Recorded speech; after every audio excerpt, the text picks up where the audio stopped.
Nasa kalagitnaan na tayo ng 2025-26 NBA season, mga ka-hoops. At habang papalapit ang All-Star break, mas lalong uminit ang usapan sa kung sino nga ba ang karapat-dapat na mag-uwi ng mga pinakamataas na parangal sa liga.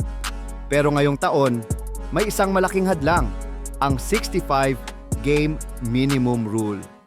Dahil sa dami ng injuries sa mga bigating stars, mukhang magbabago ang landscape ng ating awards. Sino ang aangat at sino ang madi-disqualify? Pag-usapan natin ang mid-season predictions ng Clutch Points. Simulan natin sa pinakamataas na karangalan, ang MVP. Sa nakalipas na 7 taon, dinaig nina Nikola Jokic at Giannis Antetokounmpo ang liga. Pero ngayon, malaking question mark ang kanilang eligibility. Si Jokic may iniindang knee injury. Si Giannis naman, isang laro na lang ang pwedeng mamiss at goodbye MVP na. Maging si Victor Wembanyama nanganganib din. Dahil dito, solo ang karera ni Shai Gilgeous-Alexander ng OKC Thunder. Si SGA ang kasalukuyang paborito para sa kanyang back-to-back MVP. Bakit? Dahil sa consistency at dominance sa top seed ng West. Pero huwag nating kalimutan ang mga humahabol. Si Luka Doncic, na kahit struggling ang Lakers ay naglalagay pa rin ng halimaw na stats, at si Jaylen Brown ng Boston, na pinatutunayang siya na marahil ang best two-way wing sa mundo ngayon habang wala si Jason Tatum. Dako naman tayo sa mga bagong dugo. Rookie of the Year. Noong simula, maingay ang pangalan ni na VJ Edgecombe at Con Newpel. Pero sa pagpasok ng Disyembre, nahanap na ni Cooper Flagg ang kanyang rhythm sa Dallas.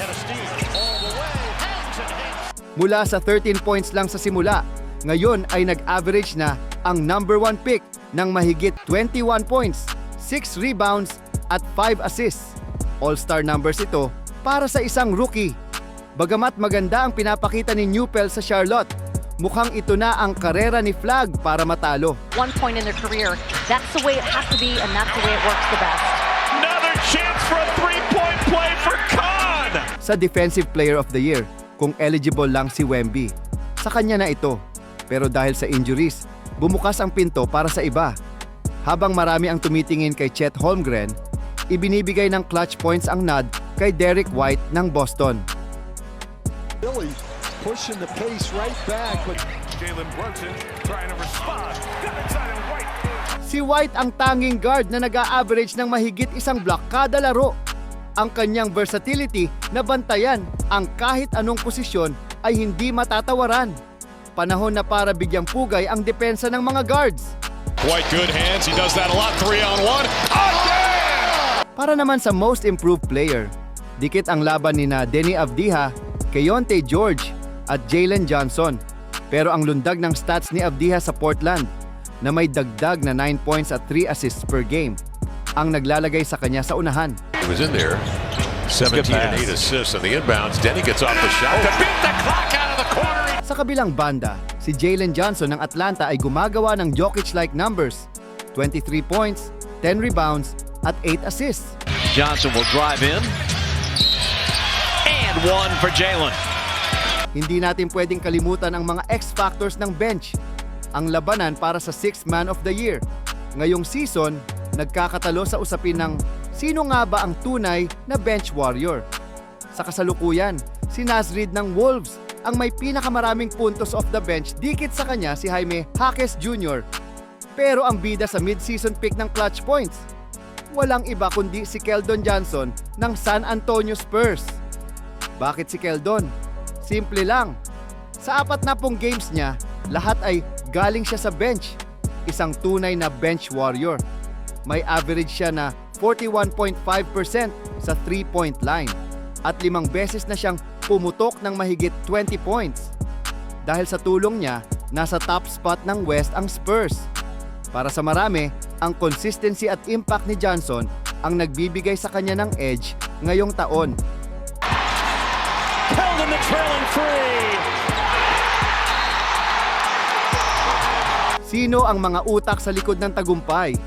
Para sa Coach of the Year, si Mitch Johnson ng San Antonio Spurs ang napipisil. Sa kanyang unang taon, kapalit ni Coach Pop. Dinala niya ang Spurs sa top tier ng West gamit ang elite defense. At sa Executive of the Year, si Trae Langdon ng Detroit Pistons. Sino ang mag-aakalang ang Pistons ay magiging 60-win pace team ngayong season? Ang pagbuo niya ng tamang mga veterano sa paligid ni Cade Cunningham ay isang masterclass. Isang kapanapanabik na ikalawang hating bahagi ng season ang naghihintay sa atin. Mabubuo kaya ng mga star player ang 65 games? O magkakaroon tayo ng mga sorpresa sa awarding ceremony? Kayo mga kahoops, sino ang MVP nyo? Sang-ayon ba kayo na si Derek White ang Defensive Player of the Year? I-comment nyo ang inyong mga opinion sa ibaba. Huwag kalimutang i-like, i-share, i-follow at mag-subscribe para sa mas marami pang NBA updates. Hanggang sa muli, peace out. Entry pass to Carlson. That's exactly what we're talking about.